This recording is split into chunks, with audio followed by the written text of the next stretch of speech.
Well, it's 11:05. I will open the webinar. Well, first of all, thank you very much for joining us today. And I'm really glad to be here with a group of dear old friends and great experts on Iran. And I think it's extremely interesting, this opportunity to discuss about the recent Iranian elections with them. Also, Adnan joined us, so we are complete. Thank you, Adnan. And let me first of all introduce our guest today, and I'd like just to give you some minimal technical details for the Q&A session. Since we are combined with two platforms together, I will ask all those participating to write their questions or comments using their own Q&A button or the other one which is appearing in the bottom of the screen to write their questions. And I will then collect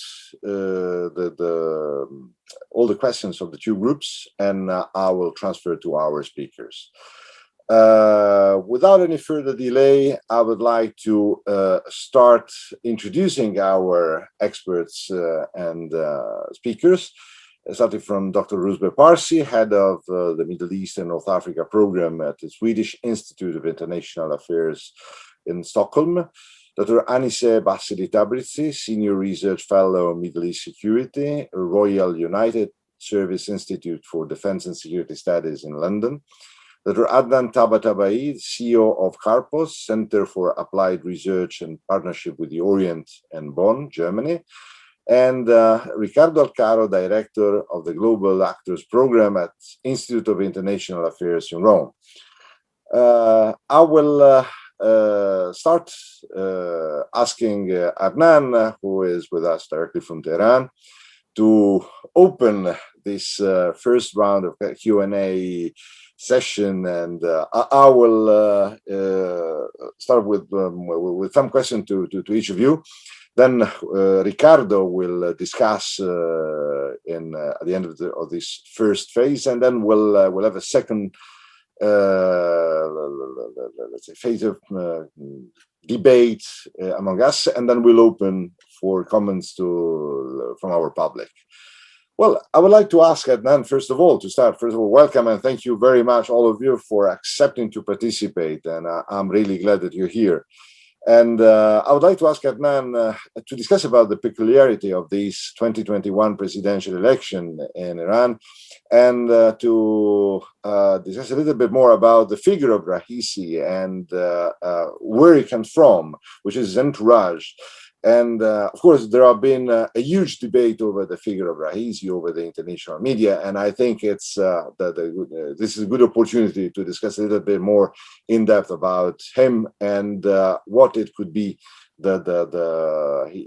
its own political environment in the future.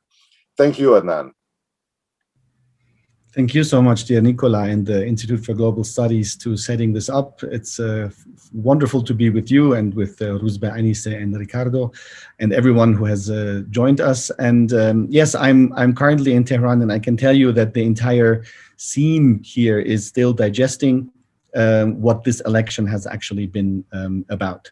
And let's start with the very ordinary things. If you have political party or political camp A that seizes the presidency, puts together a government and defines a policy goal, and fails to reach that policy goal, regardless of why, it's no surprise that the pendulum of politics swings back to political party B that was basically defeated once political party A took over the presidency or the executive branch. So what we're seeing shouldn't surprise us when we had the government of Hassan Rouhani, which was never a reformist government. It was often portrayed as being one, but it was just a government put together by, let's say, moderate technocrat pragmatists who had the backing of reformists who were hoping that through the policies conducted by these moderate technocrats, the way could be paved for the future of real reformists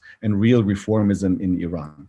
But this government had a relatively successful first term between 2013 and 2017, in the time that the JCPOA was finalized, obviously. And the one big mistake, in my view, that this political camp committed was to tie its domestic policies on foreign policy.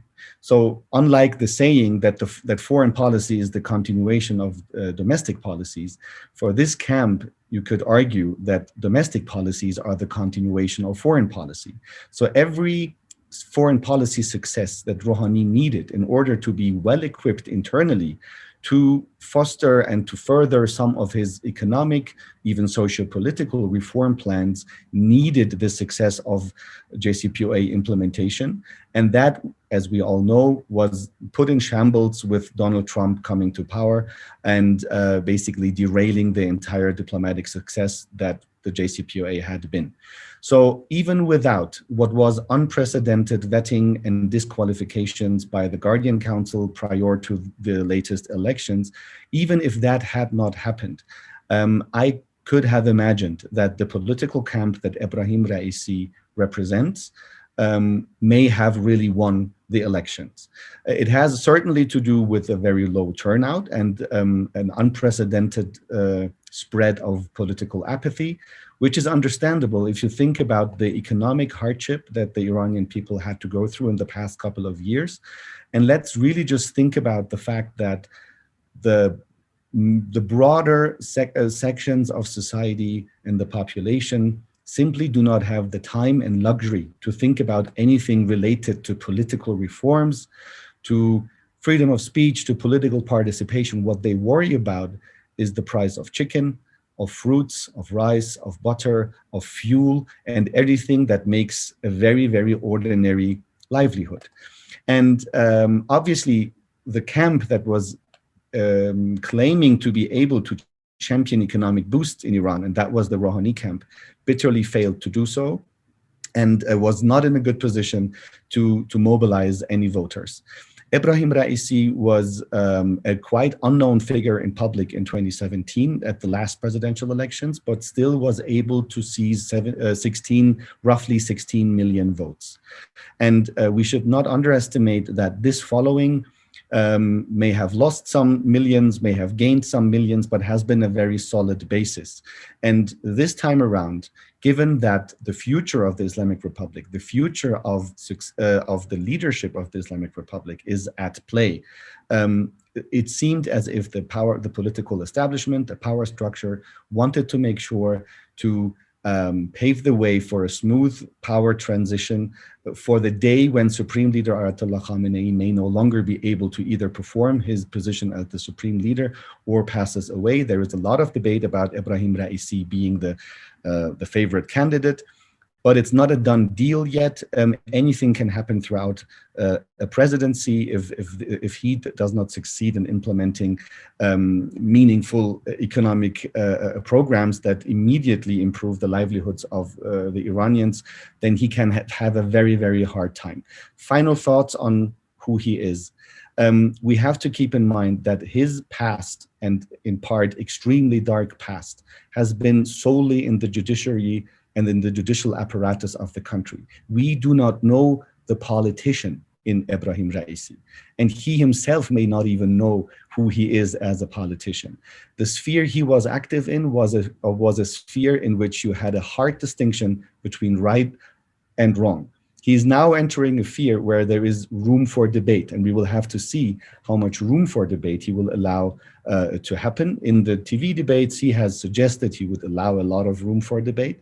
So the key, and I will stop with this, will really be what kind of people will try to come close to him. You spoke about the entourage, dear Nicola, and there are some figures that are scary to many people in this country, including his father-in-law. But people close to Ebrahim Raisi are actually saying he's not that close in terms of political theory to his father-in-law. This will remain to be seen. There are some names floating around. There are some scaremongering cabinets already put together on a flyer and distributed on social media. There is not a lot to it. It's a lot of speculation, but I guess we will have to wait until mid-end August for him to put together a cabinet that is then to be approved by Parliament. I'll stop here. I think I talked too long already. Back to you, Nicola. Thank you very much, Adnan. Thank you.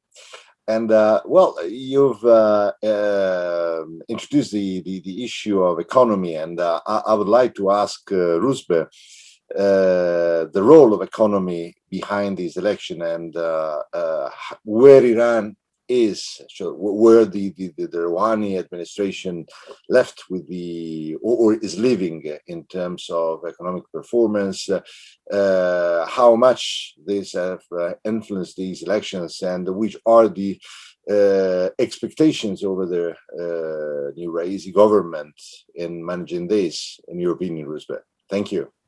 Thank you, and thank you for the invitation. Very happy to be with all of you. Let me kind of go back a bit to what Adnan said. I mean, I agree with all of it. Let me just have a slight disagreement that hopefully leads to the discussion about the economy. I agree that the reformists, in a sense, put all their eggs in one basket, which was to have a success in foreign policy that would then translate into success in domestic policy. But I would also argue that that was because did they have much choice? I mean, the problem for the reformists is, in a sense, that moving the nizam, moving the system, requires a success in a kind of left field out there in order to then redirect that force internally. Because many of those appointed institutions are not in their hand. They're never going to get a reformist appointed to head the judiciary, until the next supreme leader comes, and if he turns out to be someone no one expected, then maybe. But until that happens, all of those appointed institutions are, in a sense, beyond their reach. So it is through the elections of various kinds, and it is through those arguments that they can, in a sense, create a lever to use to move and budge the nizam in a different direction. And no matter what you think about their competence, and I would be one of the first to say that not all of them are particularly competent, that is, in a sense, probably the best hope for this system to survive. No matter how much the conservatives argue and claim somehow that by being strong on all fronts, etc., that is what's going to make the Islamic Republic survive, I think it's the other way around. But we can argue about that later. But back to the economy. The economy, and here we can quote Bill Clinton, it's the economy, stupid. And I think that's something that the reformists simply have not learned. You can go back to Khatami and see a lot of what they did, which did mobilize voters, was about liberalization. It was about changing the atmosphere of society. And all of that is good and well, as long as you have food on the table.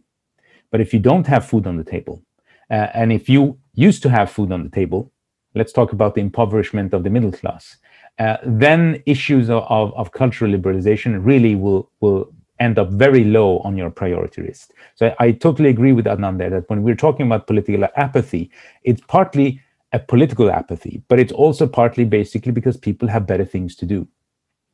Better things as in much, much more important things to do.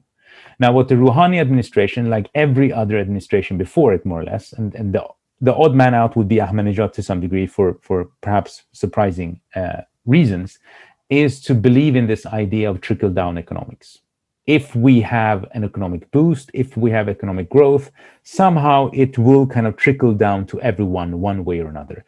And those who are really, really poor, for those we have social security organizations that will take care of it. That's kind of alleviating structural problems by putting, just trying to address the symptoms rather than the actual structure.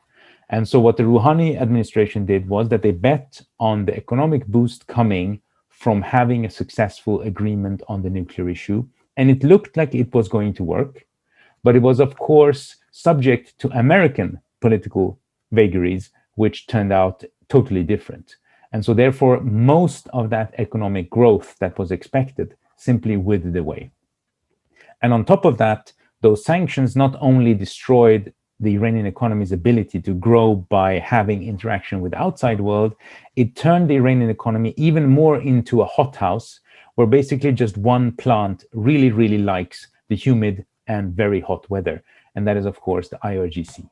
So that means that those structures within society that already are adapted to this more closed environment are the ones that have a better chance of surviving, rather than those companies and sectors where we would say more easily are really private, rather than just quasi-private or semi-private or whatever other adjective we could come up with. So the Iranian economy has, in a sense, been destroyed by three different factors. One is structural, and that is domestic incompetence and corruption. The other one is American sanctions, which have been structural, but were alleviating until Trump came around. And the third one, of course, is the COVID pandemic. So if it wasn't enough with the two first one, the third one really was the knockout strike, which means that recovering from that is going to be difficult. And yet, one has to remember that before COVID hit, most projections of the Iranian economy showed that it was climbing out of a hole. It wasn't having fantastic, spectacular kinds of growth, but it was coming back to going green or black, if you will, rather than red. So it would have 1 or 2% of growth. Now, that is not super impressive. But here also we have to remember that there are sectors of the Iranian state who think 1 or 2% is okay if it means they don't have to change anything else. So they basically muddle through, they just go ahead doing things the way they've done, but there is some growth so things don't get worse. And then, of course, there are sectors of society and the state who realize that if this country is going to go anywhere, it's going to need 6% growth, 7% growth. And that kind of growth requires a totally different relationship with the West, because you need to integrate in the world economy. And that's not going to happen if America stands in your way, because the other ones are simply not going to be enough forthcoming for that kind of growth to happen. So the problem now for Raisi, and in a sense you could see that in the election campaign, is that the conservatives basically forgot about Trump, because it was very convenient for them to claim that all of it was Rouhani's fault. Nothing had to do with what Trump did. That, of course, is very, very unfair. But the problem for the conservatives now is that they will own everything. They have every institution now, both elected and unelected. And what we're going to see first is, does the label of conservative actually mean anything? All of those hot heads in parliament, very much like their Republican contemporaries and counterparts in the US Congress, all of them, are they really conservative in the same way? As in, will they not create problem for Ebrahim Raisi when he presents his cabinet? That remains to be seen.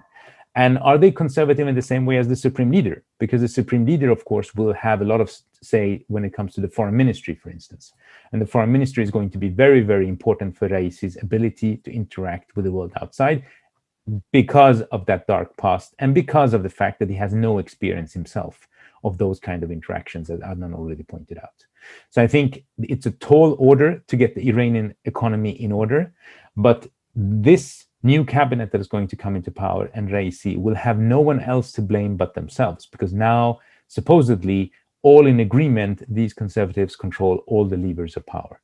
I don't think that means that they're going to magically solve everything, but it remains to be seen if they actually have a policy, rather than just a long list of complaints against those who were in power before themselves. Thank you. Thank you very much, Rouzbeh. Thank you. And you already mentioned several of the issues that I think will be also part of our second round of discussion with some foreign actors. But on this issue, I would like to ask Aniseh. Yes, of course, it's probably too early to make speculations over the new government and the approach on several issues. But I would like to ask you more in general comment, of course, on the new course of the Iranian politics, but in particular also on what you think it will be the posture of the Iranian government and of the Raisi government over the JCPOA.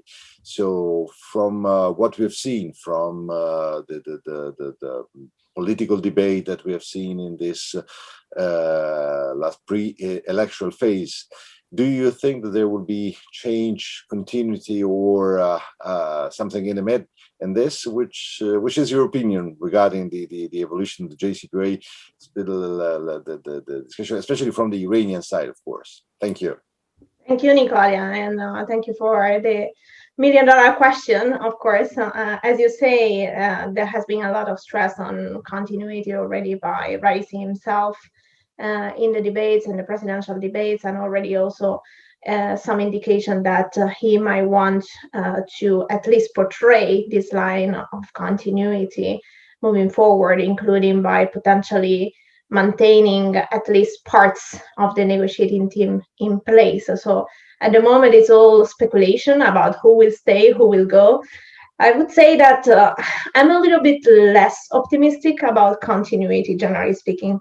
I think generally there has been significant changes, both in terms of the teams that have been negotiating on Iran's behalf, depending on who the president has been.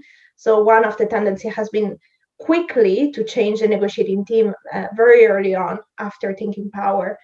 And I think, generally speaking, there has been also a tendency to change, obviously not the red lines and not the main posture of Iran, but the tactical approach that has been adopted depending on who has been in power. So we have seen significant differences between the Khatami's time compared to the Ahmadinejad time, compared to the Rouhani's time. So I don't really see a way for that not to happen also under Raisi's presidency.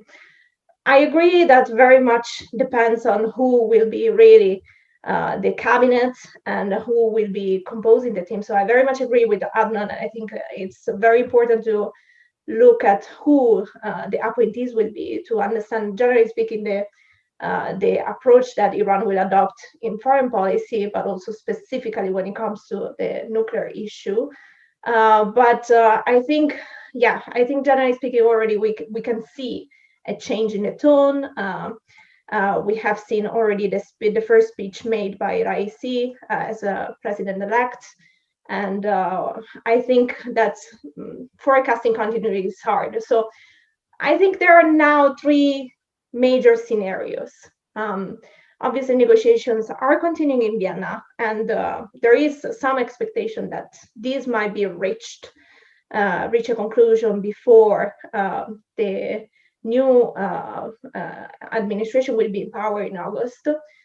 There is some potential for a deal to be reached. So the first scenario would be that there is a deal reached, say, between now and early July, and then there is the bulk of the implementation already done by the current administration, the current team in place, and that would probably make things easier for everyone from the, I would say, E3+2, but also from the Iranian side to make things happen, because obviously the team in place has already been negotiating for a while. They know the challenges, they know the issues, the sticking points, and also in terms of implementation, they know how hard it is to translate something from paper to actual benefits, especially when it comes to the economy. There is a second scenario, which is, I think, more likely, is that a deal is reached and then implementation is left to the next team. Not necessarily because of desire, but because we are running out of time, frankly. And I don't think implementation in any case will be that quick. So I think that will already make things harder, because unless Raisi really appoints people who are experienced, who know what are the challenges when it comes to not just negotiation, but I would say exactly implementation of the issues, especially when it comes to sanction relief, then I think it will be harder to make sure that that what is on the paper, on the JCPOA, will actually translate in sanction relief in practice. We already know that that has not happened even in 2016, when implementation did happen, when all sanctions were lifted, and when the US sanctions were not in place, we still didn't see the full implementation of the nuclear deal and the full benefits from from the Iranian side in terms of economic, I would say, trickle down. So I think it's going to be even harder to see that kind of scenario now, unless the team remains in place, and at least there is actual significant desire and capacity, which I frankly doubt, by the new administration to make sure that that happens. And I think the more likely scenario, frankly, and this is where my pessimism comes in, is that there is going to be no deal reached before August, and that things will be harder, not just on the implementation side, which is already a significant challenge, but also on the negotiating side. Unless, again, there is continuity on the negotiating team, there is some sort of maintenance of who is already very, very knowledgeable about what's going on and what are the sticking issues, I think negotiation will be harder, even if there is the line maintained by Raisi that continuity will be the approach maintained by Iran. So all in all, I think the scenarios are not very ideal. I think obviously, the first one of having a deal reached and having the implementation already in place before the new administration comes in would be the ideal scenario, but it's becoming more and more unlikely that this is happening. We know that today there is the expiration of the IAEA deal reached between the agency and Iran. There is likely going to be another tough stage of negotiation between the two. And we already know that there are still significant sticking points between the two sides, especially when it comes to centrifuges and when it comes to, I would say, guarantees that Iran wants from the US that we are not going to be facing another situation in which the US will withdraw once again from the JCPOA. So given the situation, I think we are still not there yet, even if a significant bulk of agreement has been reached between the two sides. So this makes it harder, if not to reach a deal in the next couple of months, at least to implement it very quickly before mid-August, end of August, when the new administration will be in power. Last thing I would say is that really, I think an opportunity has been missed by the Europeans and the Americans. There have been a lot of warnings about what was likely to happen. And the fact that there was going to be a transition in place, there was going to be a more conservative government. And I think if history shows anything, is that has affected Iran's posture, even when it comes to the nuclear issue, even more, I would say, when it comes to the nuclear issue. So I think all the warnings were not scaremongering, but were, an attempt to at least seal the deal, cap the nuclear issue, and make sure that that was solved. And yet, there has been a lot of slowness by all sides to get there. And I think now we are going to probably pay the consequences of that. Over to you, Nicola. Thank you. Thank you very much, Aniseh. And well, let me ask Riccardo to start this first say comment and discussion over this first round, and I will ask you, Riccardo, to of course to comment on the issue and bring in also, of course, your European perspective in this context. Thank you very much. Thank you, Nicola. Thank you again for inviting me to another event on Iran, this time in English. I'm very happy to be here to have the chance to discuss this issue with friends and very prominent experts, such as the ones we have just heard. So I do have a few points. I think I will leave the points related to foreign policy to the second stage of questions, so that we keep the discussion more focused on Iranian politics now. And I would go directly to the point. And this is a question I would ask first to Adnan, but I mean, if Rouzbeh and Aniseh have ideas about that, I would really, really be curious to hear them. And my question concerns the dynamic which we might expect to unfold between the next president, Raisi, and the supreme leader, Khamenei. We have been told, and we have told ourselves, that this election and the extreme degree of arbitrariness that has characterized the disqualification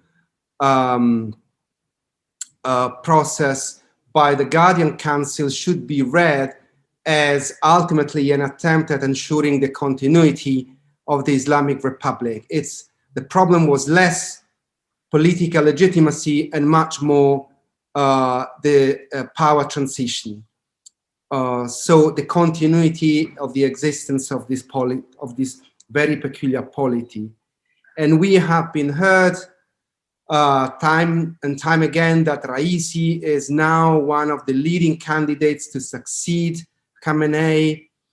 So my question, Adnan, Rouzbeh, Aniseh, is the following. Are we talking about an engineered succession? So we're talking already about Raisi replacing Khamenei? Or are we talking about power transition in the sense that Raisi has always been very loyal to Khamenei? He owes everything to Khamenei, specifically after 2017, after he lost the election and actually continued climbing up the ladder up to the top echelons of the Iranian leadership. He was given important positions, including the chief position of the judiciary. Or so it's about succession, or is it about a power transition according to which a more manageable president for Khamenei means that Khamenei can engineer a sort of constitutional reform whereby the office of the president is abolished and a parliamentary system is brought in again, or the same office of the supreme leader is diminished in favor of a sort of more collegial body in which the Khamenei clan will still be able to exert influence. So this would be my first question. I would really like to hear your views about what kind of challenges this dynamic between the next Raisi and Khamenei may pose, if any. Second point, and here I would like to pick up on something Adnan said, and which we have not been hearing that often in the commentaries, understandably so. But I want to go against conventional wisdom, not because I do not agree with the fact that this election wasn't so much about legitimacy, and certainly cannot be seen as a legitimation of the Islamic Republic by an Iranian public, which a majority of which has clearly expressed a negative vote against the status quo. Still, 48-point plus turnout. In these circumstances, it isn't that bad. I mean, if we look at the turnout of US elections, particularly midterm elections, they don't compare that well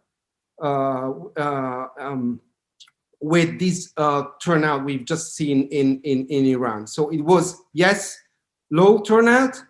It was, yes, no strong legitimation of Raisi.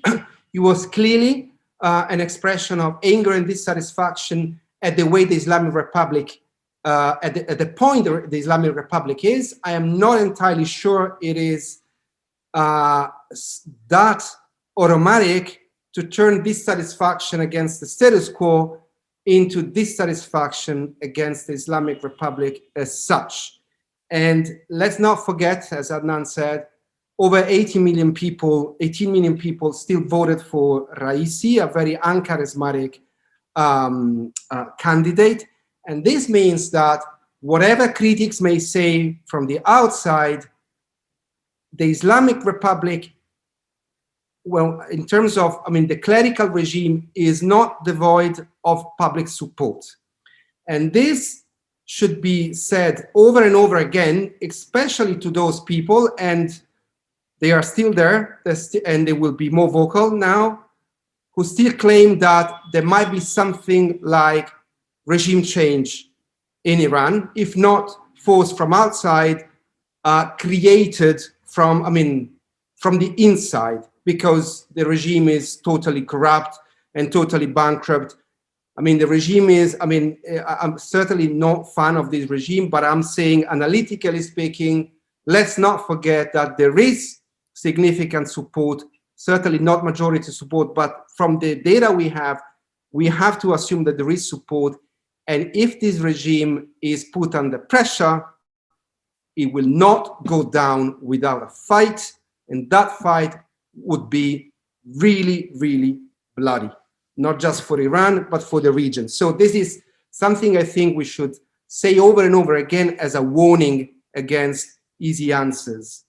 And final point about the economy and the relationship between the economy and the JCPOA.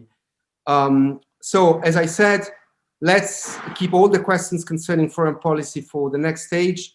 I will not engage with Aniseh's different scenarios, but let's assume that there is a JCPOA, okay? Let's assume that there is a reactivated JCPOA. I would be surprised if there wasn't, because otherwise I couldn't understand why Iran had waited out Trump, had decided to wait out Trump.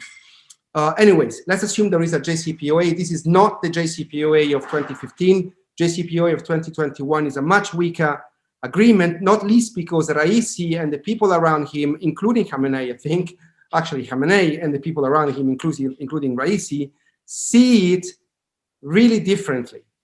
For Rouhani and Zarif, the JCPOA was a stepping stone, was a way to bring back Iran into the international economy, was a way to bring European investments into Iran and expand the opportunities of both the economy and society in Iran. For Raisi, basically, the JCPOA is about going back to a situation in which Iran is allowed to export oil and get those revenues.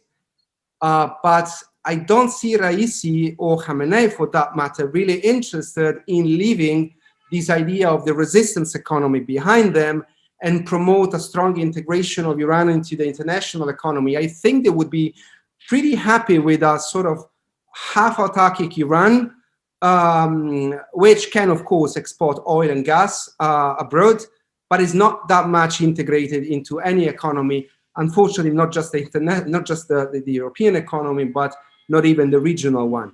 I'm not sure how will that play along with the general public, the business community in Iran. So on this, I would like to hear your opinions about any possible pressure coming from the business community inside Iran for actually using the JCPOA, not just to export oil, but to do more on the investment and trade side. Thank you very much, Riccardo. And I would like to ask our speakers to briefly answer to you before moving to the second session. And I will start asking Adnan to react. Thank you.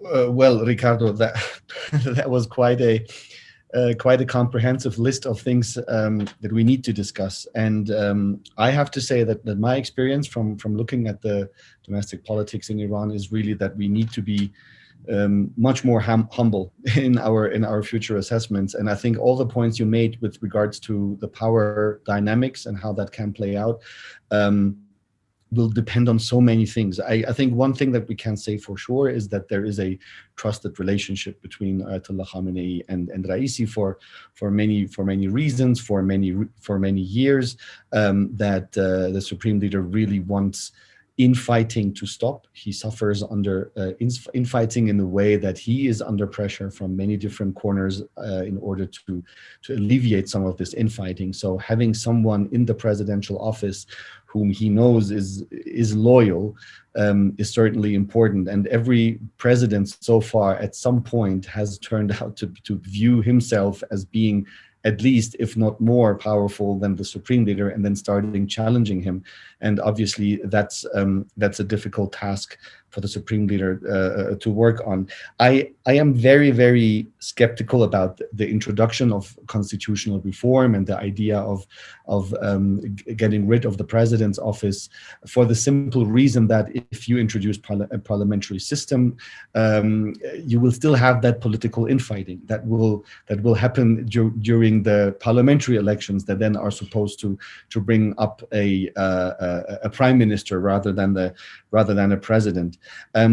I really believe that whether we like it or not, there is considerable, maybe not popular, so to speak, but there is considerable backing of this political system, in the sense that it helps the system to keep running as things go. That doesn't mean that this is going to be enough to keep a grip on all the challenges ahead. And when we think about 48% participation, we really also have to take into account the unprecedented high margin of invalid votes that had to do with people writing down names of people who were not on the ballot, writing no name down. I mean, one other thing that really happened, and I saw it happening when I was voting here in Tehran, was you had 4 different elections going on simultaneously. That was presidency, city councils, midterm parliamentary elections, midterm assembly of experts elections. People mixed up the ballots in which they had to throw in their votes. So that also happened. And in this respect, I think that we need to take into account that even those who threw in invalid ballots saw elections as a way to somehow do some sort of a political signal. And that is valuable. And I would close by saying we have a momentary legitimacy issue here. Whether the system can recover from that has to be seen, and whether we see similar low turnout in the parliamentary elections in 24 and then presidential elections in 25, then we can speak of an enduring legitimacy crisis. For now, to me, it's a momentary issue that needs to be taken seriously. Back to you, dear Nicola. Thank you very much. Rouzbeh, please. Thank you. Yes, Riccardo, thank you for I mean, this is a comprehensive list, so I'm not going to address everything. I just want to say a couple of things. These things are never predictable. So, you know, the idea that people speculate about who Raisi is going to become next in terms of his position, I mean, these speculations have been going on, whether it's Raisi or someone else for years. So I think it's until we get to the point where the supreme leader needs to be succeeded, all of this is to a large degree speculation. And it's very difficult to make anything intelligible out of those speculations, in my opinion. However, let's not forget that the reason why the presidents end up in a conflict with the supreme leader is because they have a different mandate than he does. And they're answerable to the people in a different way. And they believe themselves to therefore have a mandate that requires that they strike out on their own. So it doesn't really matter whether they're a conservative or reformist, they end up in trouble with the supreme leader because they represent the Republican element and the supreme leader does not. So this is built in from the very outset, if you will. So unless the supreme leader clones himself, and even if he did that, I think he would end up with a conflict with his own clone, because they have very different pillars to stand on, and those are in conflict inevitably at some point. Now, the turnout, Adnan has already addressed that, but let's not forget another thing. The fact people go and vote might mean that they believe that the Islamic Republic is redeemable, but it doesn't mean that they're loyal to particular politicians. It doesn't necessarily mean that they accept the whole slate of people who are running the show now. You could go and vote and still be thinking that Ahmadinejad should be the one who represents true conservatism, whatever that is. So there's more nuance and fissures within these labels than we often take for granted from the outside. If they were to go back to a prime minister system, and I think this is a very important issue. It's important for several reasons, because there are people in the Islamic Republic who never really accepted the Republican aspect of the Islamic Republic. And in a sense, they have gotten a lot more air to breathe because of how things turned out with the economy and Trump and so on.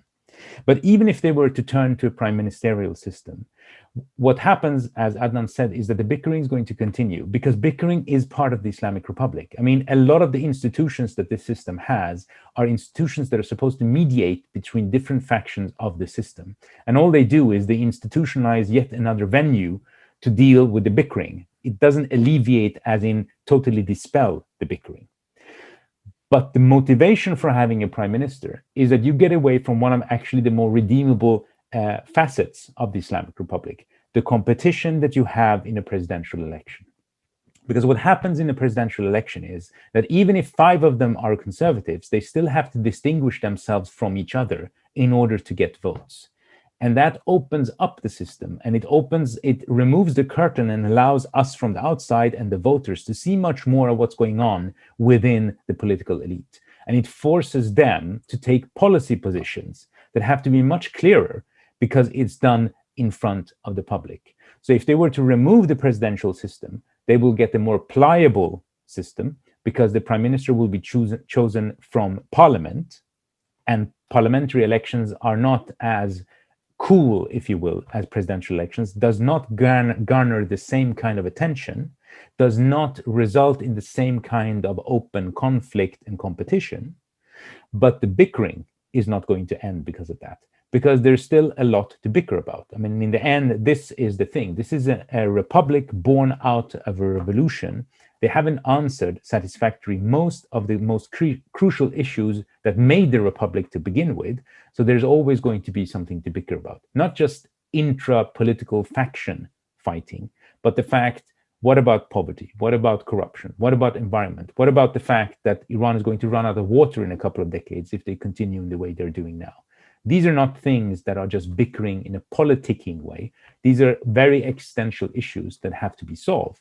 And so it doesn't matter how pliable you make the system. At some point, someone is going to have to address them. Thanks. Thank you very much. And Aniseh, yes, I'll leave you.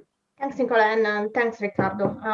I'll address the last point you made about the relation between the economy and the JCPOA. I tend to agree with you, to be honest, very quickly, with regard to the fact that I don't see this administration as renouncing to the kind of a resistance economy direction. And I think we already got a sense of that in the speech that Raisi made last week, or early this week, sorry, I'm losing the sense of time, about also the direction in which Iran might take with regard to relations with China. There was a lot of stress on that, together with harsher criticism towards the Europeans and the Western countries. And I think, yes, there has been a lot of speculation about the China-Iran agreement, the strategic partnership already. But I think if we can trace some direction based on what has been the past Iranian foreign policy, I think we can see some similarities to the Ahmadinejad administration, right, in terms of increase of contracts that has been taken on by Iran with China, and increase of actual economic ties with China. So I see it as less as a rhetorical approach by the new administration, and more as a practical way for maintaining on one way the resistance economy, but on the other side having this kind of looking east policy more strongly implemented. And I think the JCPOA fits in this picture perfectly, because the new administration might be pushing for having the JCPOA actually reached. It might push for sanctions to be lifted, but maybe not because they want to engage with Europe and the West in terms of economic trade, but because they want China to feel more comfortable in engaging with Iran, because obviously that has been affecting also the way in which China has been engaging with Iran, not just on the oil sector, by the way, but more broadly speaking. So I think it's a possibility, actually, that the JCPOA fits the new administration kind of more general desire to having the looking east policy concretely implemented in economic terms, and therefore shift away from the West and any kind of engagement with the Europeans in particular, towards a more concrete engagement with China. Could I just add something there very Sure. quickly? I think, I mean, Aniseh, I agree with her. I mean, this is not about oil and gas only. Iran has a very large service sector and a growing manufacturing sector, and the regional markets have become very important for Iran. So this is not just about the big ones like China or Europe. It's also about being able to expand your economic market share in the immediate region. And all of that is going to be much, much more difficult to do if FATF and etc. All of those things are not in place. So I think, and you will find people argue like that in the IRGC elements as well. So this is not a question of, it's not even a political question in that sense necessarily. It's a question of economic benefits. And there are lots of people who see that they have potential that cannot be realized unless this issue is permanently shelved. So there can be much more trust within the business community that things can move forward. Thank you very much, Rouzbeh. I can raise two fingers on what Aniseh just said about the point about the nexus between Iran's view of China and Iran's and this the upcoming administration's view of the JCPOA and how the two relate to one another. And well, I think Aniseh, that should make you less pessimistic about the possibility that the JCPOA will be reactivated even under this administration. The problem is the politics around the JCPOA and the geopolitics has changed entirely, and for the worse from the point of view of the Europeans and the Americans. Thank you, Riccardo. And since we are a little bit late over the schedule, I would like to pose a second round of questions, and I will ask. I'm sorry to ask this to limit to say 5-6 minutes each of your answers, so we have some more times then for Q&As at the end. And let's move in the direction of foreign policy now, or more in global policy. And I'd like to start with Aniseh, asking which are, in your opinion, the impacts on the EU-Iran relations of these elections. So how you will see the EU-Iran relations in the immediate future. Thank you. Thanks, Nicola. And I think, it's a very important question to address. Again, I think, to summarize, I think it's not going to be straightforward and it's not going to be easy. Obviously, we have seen that the European capitals have been silent. They have not reacted to the results of the Iranian election so far. The main reaction we have seen has been actually from Borrell, the High Representative, who continue to express hope that the new administration will be committed to the revival of the JCPOA. But I would say that, even in the past, even under Ahmadinejad, Europe has not stopped engagement with Iran, even on the nuclear issue. There has been continuation, obviously to a different extent to what we have seen under the Rouhani administration, and especially after 2015, when we have seen, especially the task force broadening up the agenda beyond the nuclear issue, or at least trying to, until Trump came into power and kind of upset the balance. But up until then, I think we have seen engagement broadening up to different issues, ranging from human rights to bilateral regional issues, and so on and so forth. And I think that is less likely to be the case.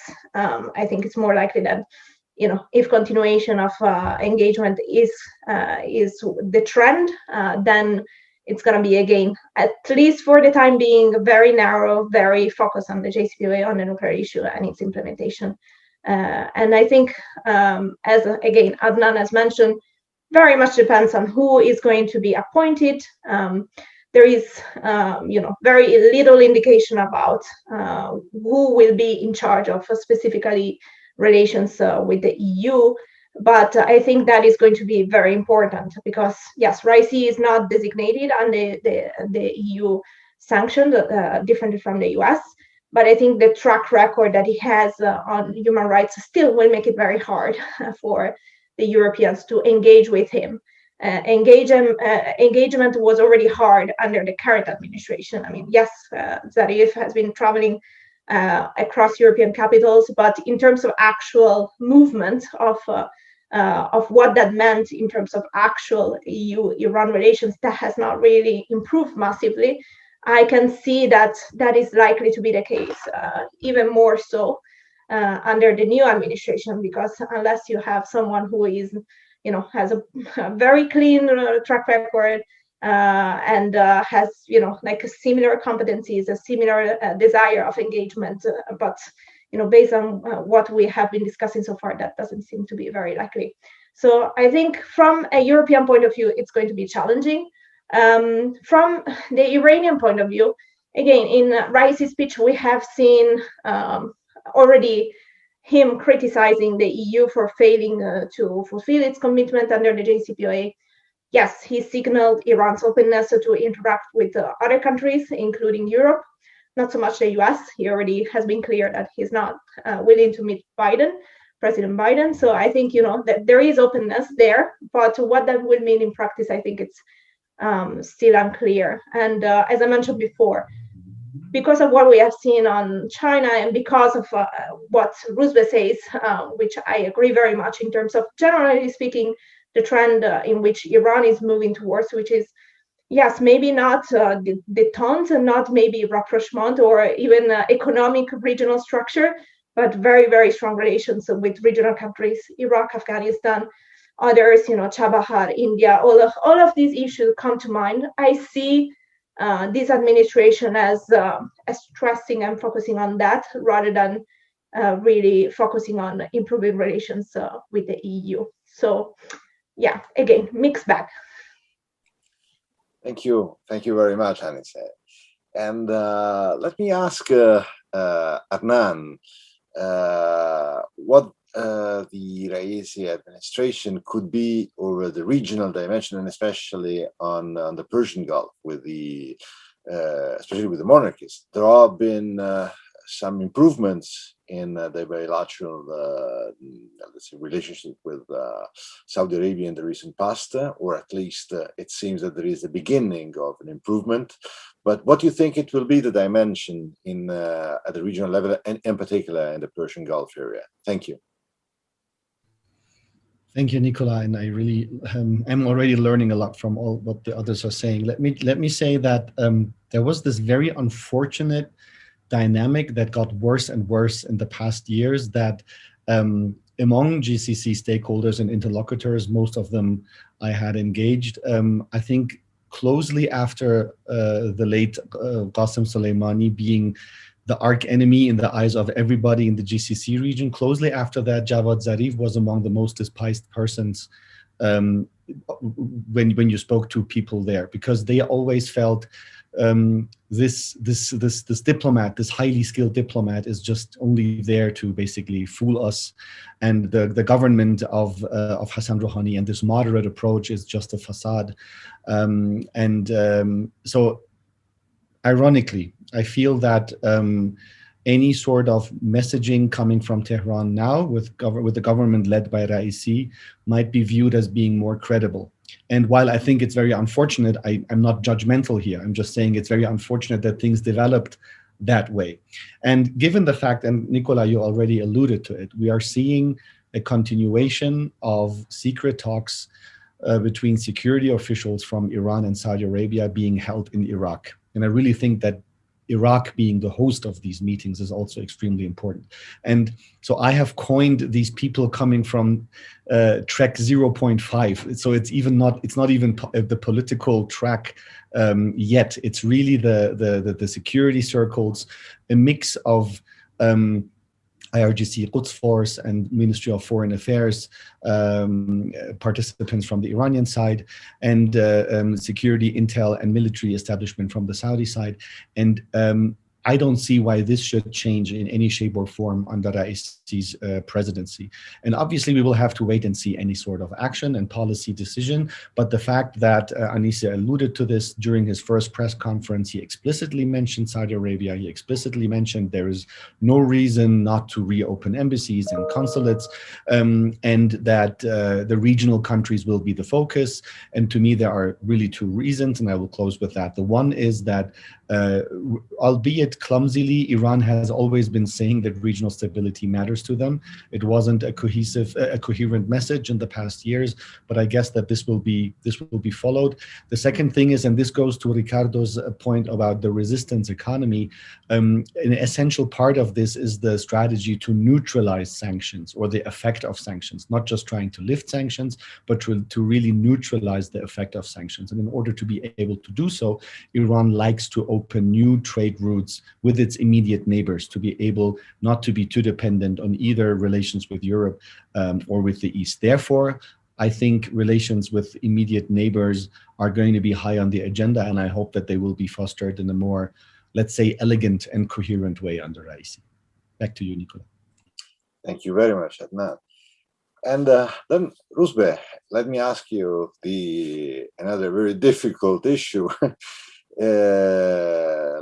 What will happen, in your opinion, within the US-Iran debates in the foreseeable future? And if I may add a personal question related to something that happened yesterday, what does it mean, these seizure of some Iranian websites that we have seen yesterday, like Press TV website?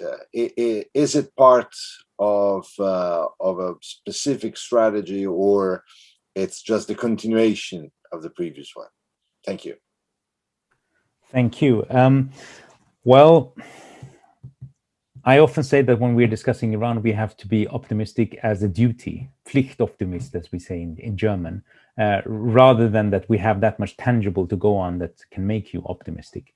And I think when it comes to the US-Iran relationship, the Americans, the Iranians as well, but to a larger degree, the Americans kind of set themselves up for disappointments.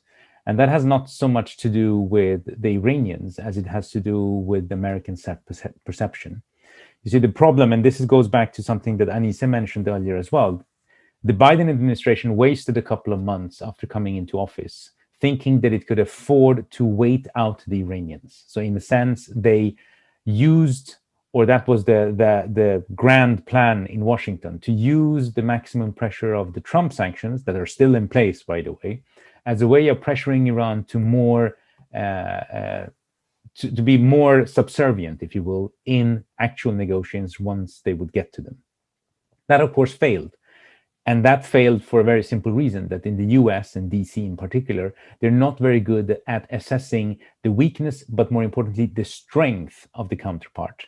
And they're even worse at assessing, in a kind of honest way, their own weakness.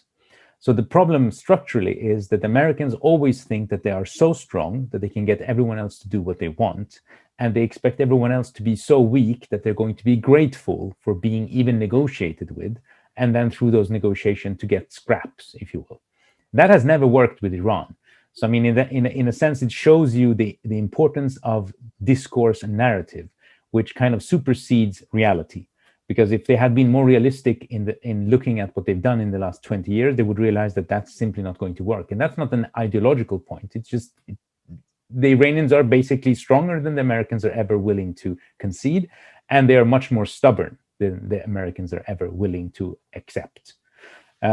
So what this means is that the Biden administration wasted months, and therefore we are now in the situation with the scenarios that Aniseh mentioned, where the idea that all of this could have been tied up and done before the Iranian elections was totally lost. And now it's the question whether we can even get something that looks like a re-entry, even if not everything is implemented, before Raisi comes to power. So that was very much a wasted opportunity. But it is even more wasted because what the Americans are arguing for themselves, and the Europeans to some degree as well, is that once the JCPOA is in place, they have a long laundry list of other complaints that they magically expect the Iranians to sit down and talk to them about, and even more magically expect the Iranians to give in on. And I think that is would be ridiculous if it weren't so serious. Let me just take one very simple example. The Americans will want to discuss missiles and missile range with the Iranians. The Iranians have so far not said that they're willing to discuss anything in particular, since for very good reason, they don't really trust the Americans. And the problem, as several have already mentioned, is that Biden might not be president in 2024. He might be Mike Pompeo. And what's the point of agreeing to a lot of things where you concede a lot of stuff, and then the Americans promise somewhere across, on the other side of the horizon, on the other side of the rainbow, you will get a benefit from that. That is both politically stupid and suicidal and practically not very useful. So on missiles, for instance, the Americans must first realize that missiles are part of the Iranian defense doctrine. And therefore, it's not something the Iranians are going to give up. That's not on the table. What might be on the table, in the best of worlds, is a formalized or an informal agreement on range. Maybe. But I think that would be as far as anyone in Tehran is willing to go. If I were in Tehran and had anything to say about anything, I wouldn't agree to more than that either. Because a country like Iran will never agree, or rather will never afford to have a useful, actual, viable air force. And if you don't have that, you're going to need any kind of other deterrent that you can get your hands on. And missiles are very practical in that sense. So it's not an ideological point. It's not to just make life worse for everyone. It's simply a reasonable defense posture to have. So even if there were to be discussions about that, I very much doubt that anyone in Iran is going to venture their political life on agreeing on the kind of constraints that the Americans seem to entertain that they're going to be able to get from the Iranians. So in that sense, even if the JCPOA goes back to work, and I hope it does, and even if the Americans get their sanctions lifted so the Iranian economy can get a boost, I don't see that immediately translating into fantastic new agreements until the Americans have a much more realistic understanding of what they can expect from the Iranian side. That, of course, also requires that the Iranians realize that they're going to have to play ball with the Americans on a regular basis. This is not something they can do like the Supreme Leader might have thought in the beginning of 2015. We sign this and then we never have to deal with the Americans again, because this is out of the way, and then we can just get on with our lives being revolutionary and dreaming about conquering Jerusalem. But that kind of rhetoric, even if it's only rhetoric, is not going to work in the long run if you want to have some kind of working relationship with the US. And whether the Supreme Leader likes it or not, even on a very informal level, there's going to have to be something that looks like a working relationship, if only in order to keep the JCPOA alive. I think that's one of the lessons that they have to learn, is that the JCPOA, if you sign a piece of paper, does not mean anything unless you give it political cover and defense. And that requires some kind of interaction with the other side that you signed it with. You can't just sign it, expect them to keep it, and then just go back to pretending that you hate them all the time. Thanks. Thank you very much, Rouzbeh. Well, Riccardo, another very rich panel to discuss, and I'll leave it to you. Thank you. A rich discussion indeed, Nicola. Really great points made by all three speakers. So, where to start? I mean, let me start with a small point of agreement with Rouzbeh about the ballistic missile issue. There is no more stupid thing the United States and the Europeans could do than making the missile issue as fundamental as they are pretending it is. It is not, and it is not negotiable. It is not practically negotiable. You don't have any normative ground, because we should not forget that it was a normative framework. That is Iran's membership in the Nuclear Non-Proliferation Treaty, which has made the whole process of negotiations, of combination of dialogue and sanctions possible for the United States, the Europeans, as well as the Russians and the Chinese. Such normative framework doesn't exist as far as the missile issue is concerned. There is no verification system. comparable to the one ensured by the International Atomic Energy Agency, which is the UN nuclear watchdog in Vienna, and most importantly, Rouzbeh's point. You cannot, I mean, Iran's defense and deterrence policy has 3 pillars: the nuclear program, the ballistic program, the axis of resistance, so support to allies across the region. One of this, Iran was willing to turn into a bargaining chip, the nuclear program, not the other 2. This leads me to a very broad reflection about how poor, strategically speaking, US and European policy on the JCPOA has been in these last years. I mean, what a waste of an opportunity. The JCPOA in 2015 was a sort of diplomatic miracle.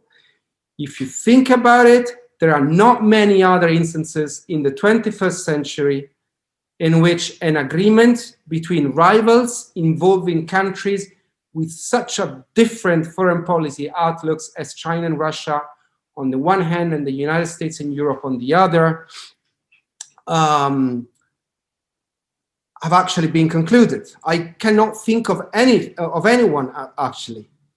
It was really sort of a diplomatic masterpiece, and the criticisms it has been received from a technical point of view are very poor. And I have yet to read a non-politically biased technical analysis of the JCPOA that concludes that the JCPOA is a bad agreement. Actually, the overwhelming consensus is that it is a very good agreement. So politics here really, politics inside the US really got in the way of a sound diplomatic trajectory, which the Obama administration had the courage to take, but was not courageous enough to defend for what it was, not just an arms agreement, not an arms control arrangement.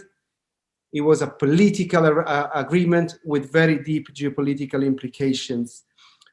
The most important one being the possibility of a transformation of the relationship between the US and Iran from a purely adversarial one into a more pragmatic one, in which not just the balance of power, but also a set of rules would dictate the ways of the interaction. If we get a 2021 JCPOA, this, as I anticipated before, is going to be a much weaker deal for the Americans and for the Europeans, also for the Iranians, but not for this incoming administration and not for the people around Khamenei. Because if Khamenei can get this JCPOA, he will get, as Aniseh very rightly said before, the possibility of re-engaging with China and Russia across the whole spectrum of issues, because China and Russia are bound by the JCPOA.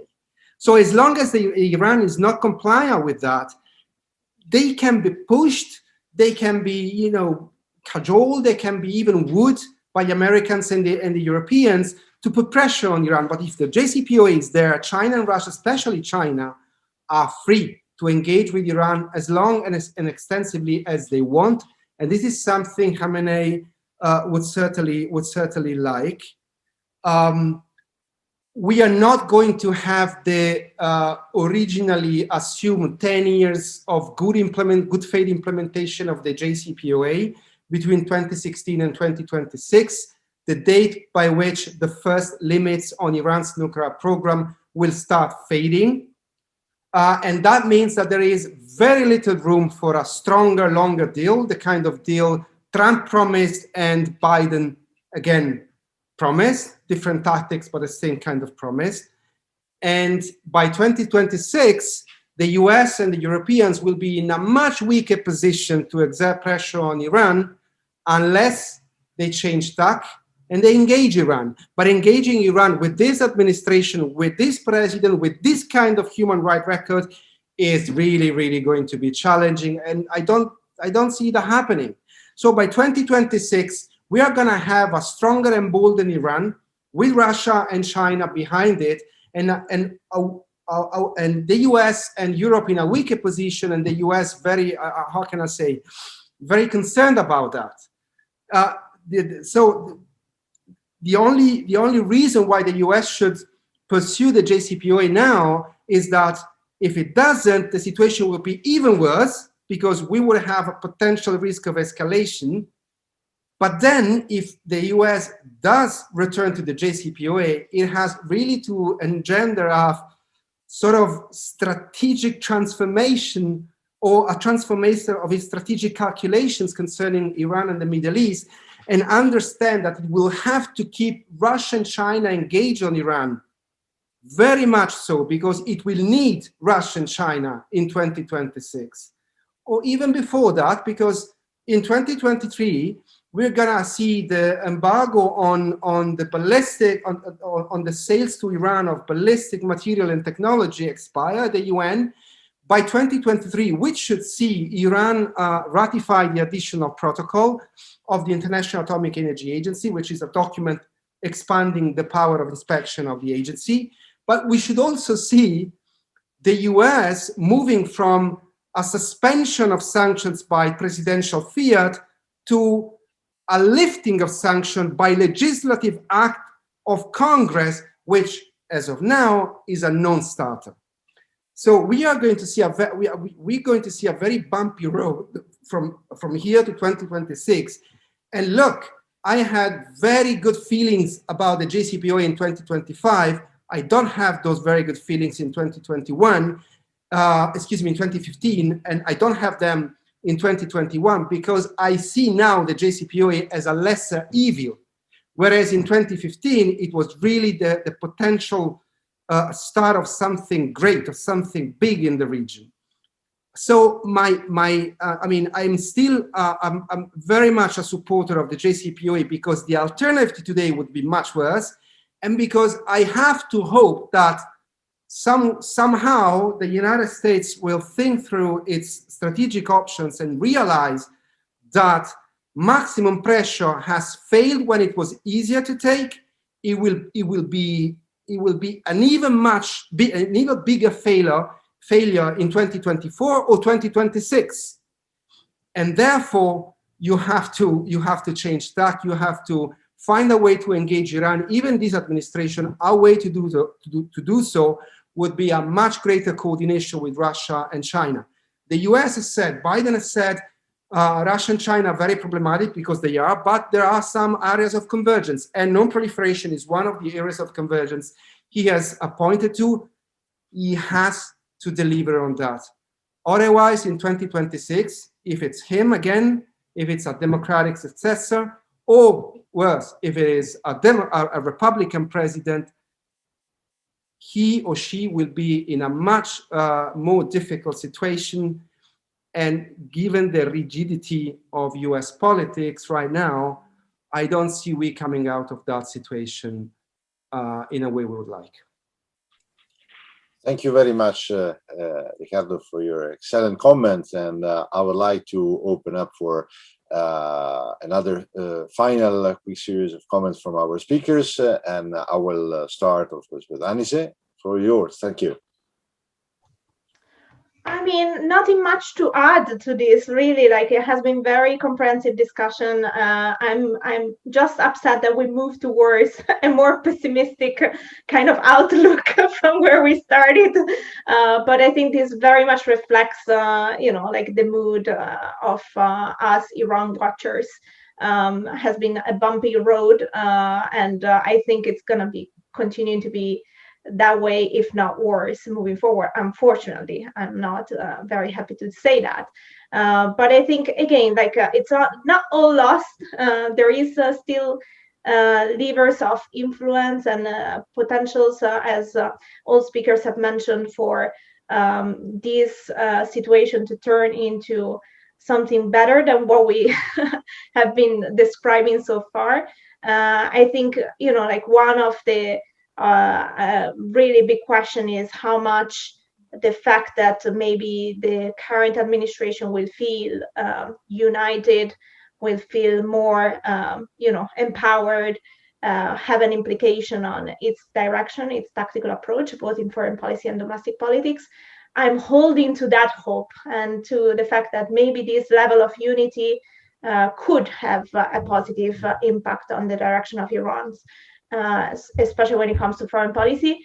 But that level of unity in itself is not, even if assuming that that is the case, that is not sufficient in itself. I mean, the other element that affects Iran's decision making is the perception of threat, right? And if that doesn't change, either because of economic warfare or because of what we have seen in terms of attacks from rivals in the region, particularly Israel, but others as well, if that perception of threat doesn't change from within Iran, then even if there is unity across the different institutions within Iran, I don't see a more cooperative and more constructive Iranian foreign policy. I see it actually more, moving towards the continuation of what we have seen so far, forward defense policy, the tactical approach that has been useful for Iran to feel safe, to feel secure, and to ensure the stability of the Islamic Republic. So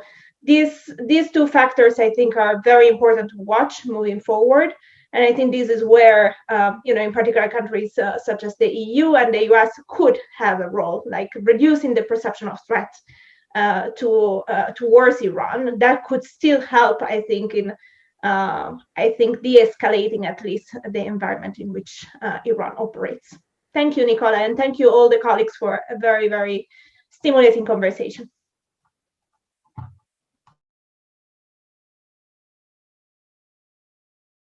You're on mute, Nicola.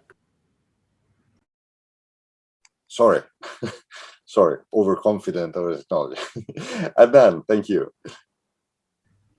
Yeah, thanks. Indeed, there is not much to add, which is why, with your permission, Nicola, I would like to discuss something that hasn't really been the subject of this discussion, but is extremely dear to my heart, I have to say, and that is the way that we speak about Iran.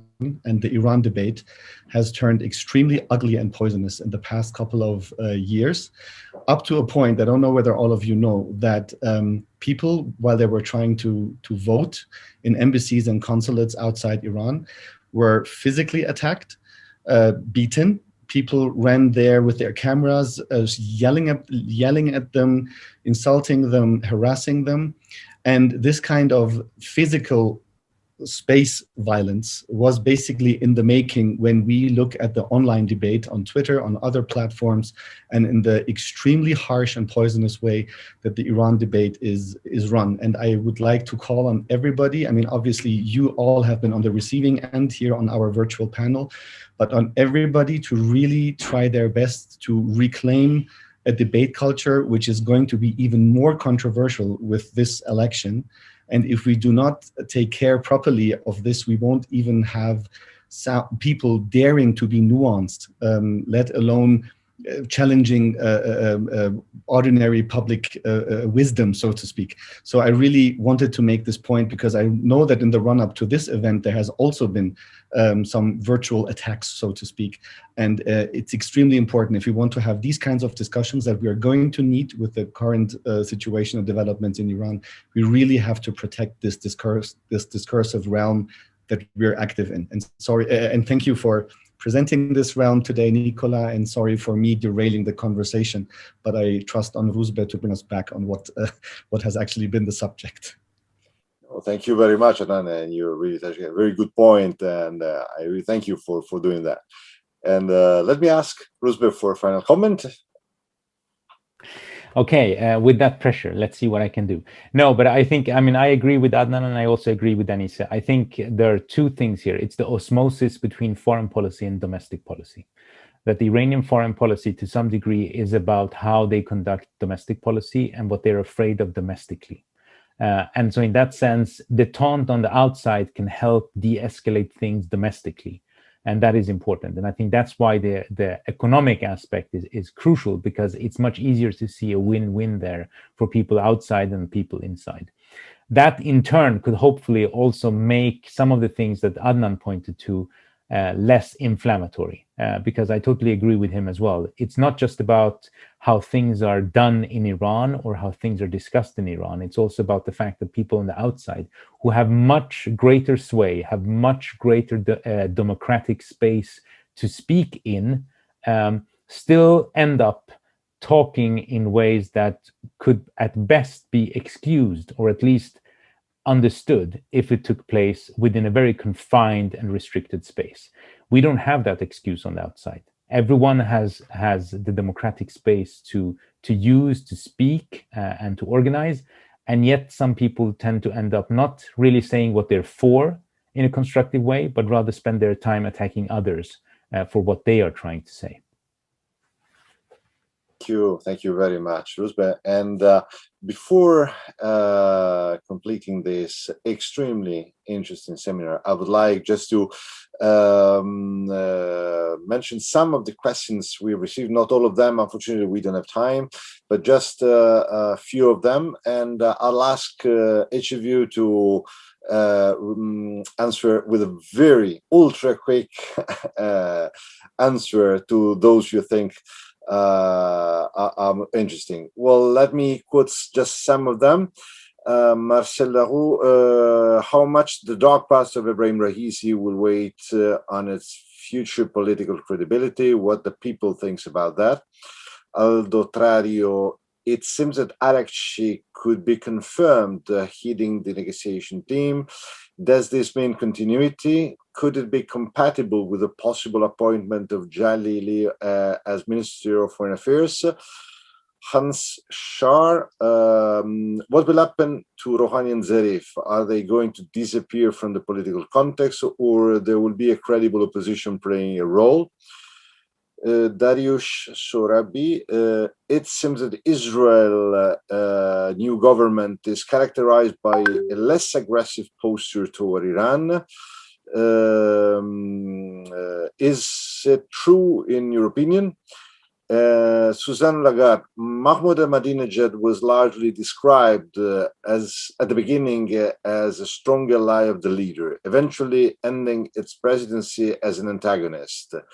Do you think that this could happen also with Raisi when realpolitik will characterize his agenda? And another one from Mohammed Al-Tadash, the region is worried by these elections and by the rise of a more nationalist and revolutionary administration.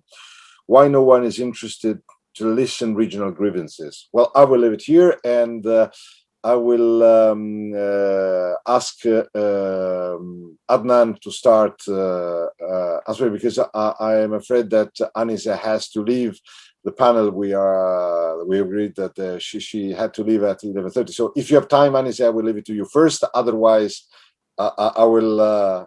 Okay. So thank you in any case, and thank you very much for being with us today.